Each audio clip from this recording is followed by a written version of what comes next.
Good morning dear student. I hope आप सब बहुत अच्छे होंगे, बहुत अच्छे से पढ़ाई करते होंगे। Today our topic of discussion is emotional intelligence. This is a part of personality development and communication paper and it is also a part of psychology, sociology, etc. Emotional intelligence एक ऐसा विषय है जिसके बारे में हर एक व्यक्ति को पता होना चाहिए। क्यों? क्योंकि आजकल जो दुनिया है वो व्यक्ति की है जो इमोशनली इंटेलिजेंस है। अर्थात हम ये कह सकते हैं, जो व्यक्ति संवेगात्मक रूप से बुद्धिमान है वह व्यक्ति दुनिया में अपने लक्ष्यों को तो प्राप्त कर ही लेता है, साथ ही साथ जो हमारी लाइफ का अल्टीमेट अल्टीमेट एम है, खुशियां प्राप्त करना, टू अचीव हैप्पीनेस, उस तक पहुंच सकता है। तो इमोशनल इंटेलिजेंस आज हम लोग पढ़ाई करेंगे, जो कि मनोविज्ञान का भी एक पार्ट है, चाहे आप किसी भी पार्ट में हो। और साथ ही साथ आपका जो नया पेपर है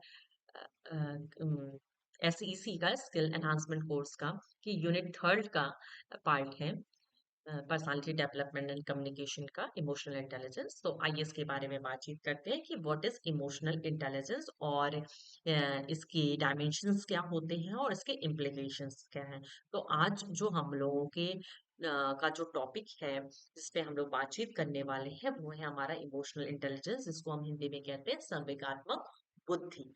संवेगात्मक बुद्धि क्या होती है? जैसा कि आपको इसके नाम से पता चल रहा है कि ये दो टर्म से मिलकर बना है, संवेग और संवेगात्मक, और दूसरा बुद्धि। बुद्धि के बारे में आप सभी जानते हैं कि जब हम चीजों में भली प्रकार से समायोजित हो जाते हैं वातावरण के साथ, तो उसको हम बुद्धि की संज्ञा देते हैं। संवेगात्मक इंटेलिजेंस, संवेगात्मक बुद्धि का मतलब होता है कि जब हम अपनी भावनाओं को यानी अपने इमोशंस को अच्छी तरह समझ जाते हैं, साथ ही साथ हम जो सामने वाला व्यक्ति या दूसरा व्यक्ति है उसकी भावनाओं को भी समझने की कोशिश करते हैं, अपनी भावनाओं और उसकी भावनाओं को नियंत्रित करने की कोशिश करते हैं और सही तरीके से मार्गदर्शन करते हैं हम अपने इमोशंस को, तो उसको हम इमोशनल इंटेलिजेंस कहते हैं। आपने कई बार ये देखा होगा कि बहुत से ऐसे एग्जाम्पल्स होते हैं लाइफ में जब हम अपने इमोशंस को कंट्रोल नहीं कर पाते हैं, तो वैसी कंडीशन में कहीं ना कहीं हम कोई ना कोई गलत कदम उठा लेते हैं। तो इमोशनल इंटेलिजेंस वो कैरेक्टरिस्टिक्स है जो कि आपको जीवन के हर एक पल में आपको सही निर्णय तक पहुंचाता है। तो आइए जानने की कोशिश करते हैं कि संवेगात्मक बुद्धि या इमोशनल इंटेलिजेंस है क्या। Emotional intelligence refers to the capability of a person to manage and control his or her emotions, and the process of ability to control the emotions of others as well.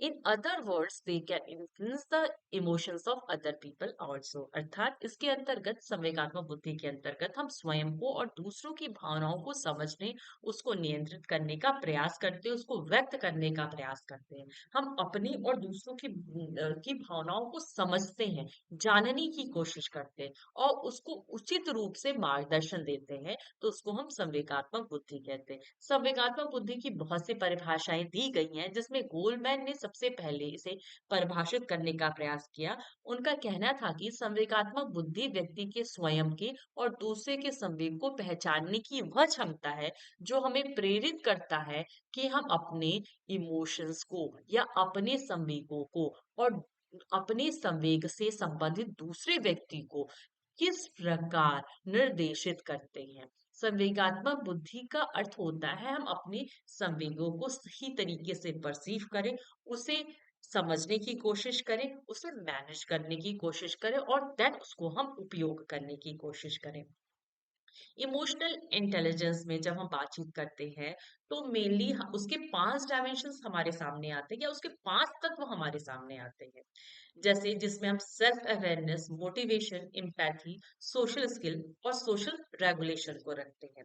संवेगात्मक बुद्धि की परिभाषा अलग-अलग मनोवैज्ञानिकों ने, अलग-अलग वैज्ञानिकों ने अलग-अलग तरीके से दी, परंतु उसका जो होलसम है वो ये जानना, ये समझना है कि हम अपनी भावनाओं को, अपने संवेगों को अच्छी तरह पहचान जाए, अपने भावनाओं यानी फीलिंग्स को, इमोशंस का उपयोग कर सके, हम अपने फीलिंग्स को भी समझ सके, साथ ही साथ अपनी फीलिंग्स को मैनेज कर सके, यानी संवेगों को पहचानना, संवेगों को उपयोग करना, संवेगों को समझना और संवेगों का प्रबंधन करना, ये संवेगात्मक बुद्धि के अंतर्गत आता है। आइए अब हम जानने की कोशिश करते हैं कि संवेगात्मक बुद्धि की परिभाषा क्या है। जैसा कि हम सबको ही जानते हैं कि संवेगात्मक बुद्धि या इमोशनल इंटेलिजेंस वास्तव में एक यूनिवर्सल एबिलिटी है। यूनिवर्सल एबिलिटी का मतलब हर एक व्यक्ति के अंदर ये विद्यमान होता है। ये अपने आप में एक अनूठा विशेषताएं होती है, और ये जो विशेषता होती है वो एक तरीके से जन्मजात योग्यता होती है, जो कहीं ना कहीं हमारी एक्टिविटीज को, हमारे क्रियाकलापों को प्रभावित करती है। और साथ ही साथ इस इमोशनल इंटेलिजेंस में इंडिविजुअल डिफरेंसेस पाया जाता है, यानी व्यक्तिगत भिन्नता होती है। यानी एक व्यक्ति में ईक्यू का लेवल यानी इमोशनल क्वांटिटी का लेवल कुछ होता है, दूसरे व्यक्ति में कुछ होता है। संवेगात्मक बुद्धि का जो रिलेशनशिप होता है ना केवल अपने इमोशन को समझने में होता है, परंतु दूसरे के संवेगों को भी समझने में मदद करना होता है। वास्तव में ये एक एब्स्ट्रैक्ट कॉन्सेप्ट है जो कि मनोवैज्ञानिक गुणों से निर्मित होता है। व्यक्ति में निहित गुणों व योग्यताओं के साथ ही संवेगात्मक बुद्धि भी उसकी उपलब्धियों के अर्जन में महत्वपूर्ण स्थान रहती है। कहने का तात्पर्य ये है, जो मैंने पहले भी कहा, कि अगर आप लाइफ में कुछ अचीव अचीव करना चाहते हो, कुछ प्राप्त करना चाहते हो, तो आपको इमोशनली बहुत स्ट्रांग रहना पड़ता है। उस समय इमोशनल इंटेलिजेंस आपको सक्सेस को अचीव करने में बहुत महत्वपूर्ण भूमिका निभाता है। अब संवेगात्मक व्यक्ति की एक सामान्य विशेषताएं क्या होती हैं? जो संवेगात्मक रूप से बुद्धिमान होता है, यानी इमोशनल इंटेलिजेंस होता है, उसकी पहली विशेषता होता है कि व्यक्ति जो महसूस करता है, जो अनुभव करता है, उसके प्रति एक्सेप्टेबिलिटी होती है, यानी कि वो उसे स्वीकार करता है कि इस समय मैं क्या महसूस कर रहा हूँ, क्या अनुभव कर रहा हूँ। दूसरा, दूसरों की भावनाओं की स्पष्ट समझ होती है। हम केवल अपने संवेगों को नहीं समझते हैं, बल्कि दूसरों को भी समझने का प्रयास करते हैं। हम कैसे समझ सकते हैं दूसरों की भावनाओं को? बिना बिना पूछे उसकी शारीरिक हाव भाव से, यानी बॉडी पोस्चर से, उसके फेशियल एक्सप्रेशन से, उसकी आवाज से, इसके माध्यम से हम दूसरों की भावनाओं को समझ सकते हैं। तीसरी बात है कि भावनाओं को अपने विचारों से हम जोड़ के देखते हैं कि जो चीजें हमारे इमोशन में चल रहे हैं वो हमारे आइडिया से लिंक है या नहीं, ताकि जब आप किसी समस्या का समाधान कर रहे हो तो आप बेहतर निर्णय लें। चौथी विशेषता होती है कि शक्तिशाली भावनाओं की पहचान करें और उसे बेहतर तरह से संप्रेषित करें या कर सकें। हमें क्या करना है कि सबसे स्ट्रॉन्गर इमोशन जो हमें आ रहा है किसी भी बात पे, उसकी हमें पहचान करना और बेहतर निर्णय तक पहुंचना है। अपनी भावनाओं को नियंत्रित करना है एवं नियमित करना है, और दूसरों के साथ अंतर्क्रिया स्थापित करना है ताकि सुख शांति बने रहे। यानी कि हमें अगर किसी व्यक्ति से गुस्सा है, क्रोध है, तो ऐसा नहीं है कि हम उसे तोड़ फोड़ दें या उसके साथ मारे पीटे, नहीं। वो आपकी सुख शांति को कहीं ना कहीं भंग कर लेगा। तो हमें किस प्रकार से अंतर्क्रिया करना है, सामने वाले व्यक्ति से किस प्रकार का व्यवहार करना है, ताकि वो गलत शब्द भी ना बोले और आपके साथ उसका रिलेशनशिप सही बना रहे। भावनात्मक समझ से संबंधित कई प्रतिमान होते हैं। कहने का मतलब ये होता है कि भावनात्मक संबंध, जिसका भावनात्मक बुद्धि बहुत अच्छा होता है, वो जो व्यक्ति होते हैं केवल अपने इमोशंस पे फोकस नहीं देते हैं, बल्कि ये भी देखते हैं कि दूसरे या सामने वाले का इमोशंस क्या है। अब आप देखिए कि संवेगात्मक बुद्धि के आयाम कौन कौन से होते हैं। There are 5 core components of emotional intelligence. First is self awareness, second is self regulation, third is motivation, fourth is social skill and fifth is empathy. Self awareness का मतलब होता है आत्म जागरूकता। सेल्फ रेगुलेशन का मतलब होता है आत्म नियमन। सोशल स्किल जिसका मतलब होता है सामाजिक गुण या कौशल। इम्पैथी का मतलब होता है सहानुभूति या परानुभूति। सहानुभूति जरा परानुभूति वर्ड यूज करेंगे। और मोटिवेशन यानी प्रेरणा। Self regulation, self awareness, self regulation, motivation, empathy and social skill are the 5 major components of emotional intelligence.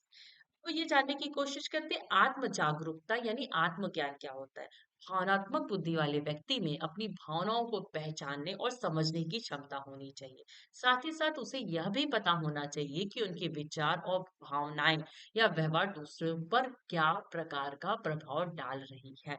आत्म जागरूकता का मतलब होता है स्वयं के ज्ञान से हमें अपनी इमोशंस के बारे में पता होना चाहिए। दूसरा, स्वनियमन, हमें अपनी भावनाओं पे अपना नियंत्रण स्वयं रखना है।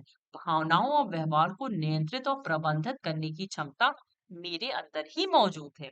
तीसरा, सामाजिक कौशल, वास्तव में जो भावनात्मक बुद्धिमत्ता है वो वास्तव में एक सोशल स्किल है या सामाजिक कौशल है।